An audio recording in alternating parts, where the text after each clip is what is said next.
Day on the occasion of the entry into force of the Paris Agreement on Climate Change last November 4 and the third anniversary of Super Typhoon Yolanda or Haiyan. And in fact, in the Senate today is one of the victims of Typhoon Haiyan whose home was devastated. And I'm referring to Pete Ilagan. I visited his home 2 weeks ago and saw the devastation 3 years ago of Yolanda. Yesterday was also the International Day for Preventing the Exploitation of the Environment in War and Armed Conflict. In light of the commemoration of Yolanda anniversary tomorrow, allow me first to put on record that we have allocated 25.6 billion pesos housing assistance for victims of Super Typhoon Yolanda under the 2016 budget of the National Housing Authority. Unreleased funds as of June 2016 is 20.7 billion pesos. We hope that we can fast-track the construction of permanent housing for the intended recipients, if only to bring renewed hope to those who have survived the strongest typhoon to hit land. Meanwhile, the 2016 National Disaster Risk Reduction and Management Fund has 18.896 billion pesos, of which 18.433 billion pesos is unreleased as of September 30. I wish to remind our agencies that the NDREAM Fund is no longer just a calamity fund. We should use it to build resilience, reduce and prevent risks in our communities, and to take proactive action so that natural hazards will not turn into disasters that kill and maim our people and impede our development. Mr. President, what does the future hold for us, a nation greatly vulnerable to the ill effects of climate change? We are walking on thin ice. Our future is uncertain because we are facing a crisis that we cannot resolve on our own. Sea level rise threatens to submerge our coastal towns. At risk are 64 coastal provinces, almost all the 80 actually, 822 coastal municipalities, at least half of the 1,600, 25 major coastal cities, and approximately 13.6 million Filipinos, or 1/5 of our population, that need to be relocated from danger zones. Ocean acidification is causing irreversible damage to our coral reefs. With global warming of up to 2 degrees Celsius, 98% of coral reefs will die by 2050. Sudden shifts from hot temperature to incessant rains pose uncertainties to agriculture, greatly suffering our food security.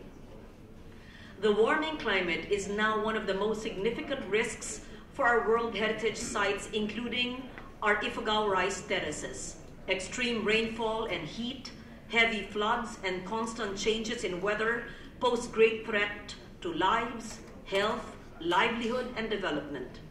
The uncertainty of our future due to climate change impacts is the very reason why we have been actively participating in the climate negotiations.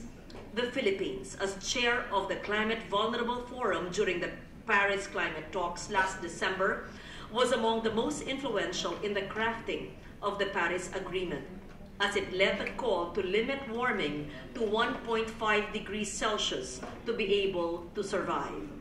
This is the call of vulnerable nations, the member states of CVF. 1.5 can and must be done. We will make it happen, not just to survive, but also to thrive.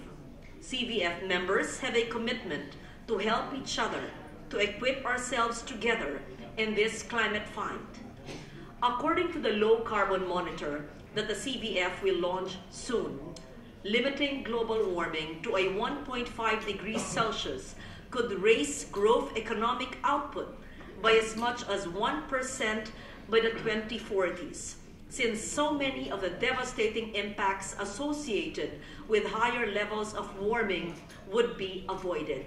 This is crucial in our pursuit of our vision and development goals under Ambisyon Natin 2040 of the National Economic Development Authority. Mr. President, the Paris Agreement will help in our adaptation efforts as it allows the Philippines, as a vulnerable developing nation, access to the $100 billion Green Climate Fund. The Paris Agreement is a vehicle towards achieving climate justice as it compels developed nations that have polluted the world and caused this climate crisis to finance the Green Climate Fund and to provide developing and vulnerable nations needed support on capacity building and technology transfer for adaptation and mitigation efforts. The Paris Agreement will not hamper our development. It even presents opportunities for low carbon development and green growth. The 70% reduction in greenhouse gas emissions indicated in our nationally determined contribution is based on technical and financial assistance that we will receive from industrialized developed nations. Mr. President, vulnerable small island states such as Fiji, the Marshall Islands, Kiribati, Palau, and the Maldives, to name a few, took the lead in ratifying the agreement several months ago. And the largest emitters of greenhouse gases, the United States, China, India, the European Union, have ratified as well. The Philippines' ratification of the agreement will send a strong signal of our continuing commitment to work with the rest of the world in ensuring the survival of this generation and the generations to come, and the ability of the earth to sustain life. It is interesting to note that even small towns around the world are already doing their share in the fight against climate change. Look at this. Greensburg in Kansas, built back better after it was flattened by a devastating tornado in 2007. It is now running on 100% renewable energy. Is that not interesting? Wouldn't we want to see Subic, for example, of Senator Gordon to run on 100% RE? Or perhaps the Valenzuela city of Senator Gatchalian, or San Juan of Senator J.V. Ejercito, or even perhaps my home province of Antique or your Cagayan de Oro, or even the Las Piñas of Senator Villar. In the village of Kalisari in Java, Indonesia, tofu businesses used to throw away the water they used to create tofu, the liquid used to contaminate local water supplies until they turned it into tofu biogas. How interesting, which could replace 62,000 tons of fossil fuel a year. In the Tayebat workers' village in Egypt, sandstone buildings have solar panels on the rooftops. The architects behind the project aim to change the usual thinking that solar panels are ugly and undesirable. I'm happy to note that the Green Advocacy Architects of the United Architects of the Philippines are also present here today, and they've created green-friendly buildings and low-cost homes as well. In the small British town of Ashton Hayes, residents are working together to make their community carbon neutral through lifestyle changes such as taking fewer flights, using clotheslines instead of dryers, and improving the insulation in their homes, shrinking their total carbon footprint by 40%. In fact, could be much more than this. We could actually be not just carbon neutral, but carbon negative. These examples only show that we can all be part of the efforts to fight climate change, no matter how small or vulnerable we are. Even Senator Lacson has a solar-powered home, a recent climate convert. In fact, our vulnerability has made our voice significant in the climate negotiations. We have become the poster child for climate change impacts. Our experience in Yolanda was one of the rallying points for a more ambitious Paris Agreement.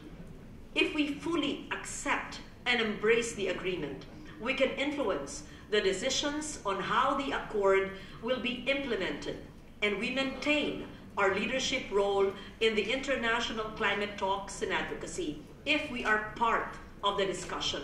However, if we do not ratify, we are left in isolation while waiting to be another victim of natural hazards. While our future may be uncertain, we can define the kind of future we want. We are part of a community of nations that can support us in addressing our vulnerabilities. We should be part of the body that will decide the future of our planet. We cannot be left out of it. And with the Paris Agreement, we can only stand to gain and nothing to lose. Thank you, Mr. President. Thank you, Senator.